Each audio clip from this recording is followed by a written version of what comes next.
Ben, je regrette que l'objectif de tout ça, enfin l'objectif certain, c'est la casse de la brigade des sapeurs-pompiers de Paris, qui est pourtant l'unité sans doute la plus performante au monde en matière de secours d'incendie et d'assistance à personne, et qui est une des moins coûteuses. Par exemple, par rapport aux services de pompiers en province, la brigade sapeurs-pompiers coûte 3 fois moins cher. Alors qu'est-ce qu'on veut en diminuant encore les effectifs et les moyens de la brigade des sapeurs-pompiers? Eh bien, on arrivera à une situation où la capacité opérationnelle de la brigade baissant dès l'année prochaine, eh bien, il y aura moins d'intervention et moins de rapidité. 8 250 hommes à pied d'œuvre pour la brigade des sapeurs-pompiers de Paris, 500 000 interventions l'an passé, ça fait plus de 1500 par jour. Oui. On a fait un calcul simple. Est-ce qu'il n'est pas nécessaire de faire facturer des interventions comme c'est le cas dans de très nombreuses villes de province? Où est le problème au fond? La différence, pourquoi c'est facturé en province? Parce qu'en province, ce sont des pompiers professionnels et non pas des pompiers militaires et qui coûtent 3 fois plus cher. Donc, en province, ils ont besoin de recettes. C'est logique.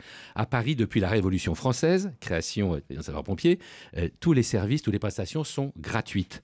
Pourquoi? Parce que nous sommes dans une ville dense où on ne sait pas sur quoi on va arriver finalement en intervention.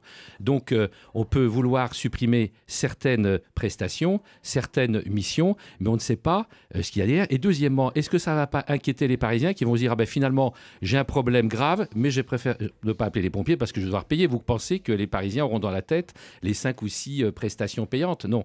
Donc, de surcroît, l'année dernière, le nombre d'interventions de la brigade sapeurs-pompiers a diminué de 10 000. Donc, il y a un effort de rationalisation, d'économie qui est mené depuis des années et des années. Mais là, on est à l'os.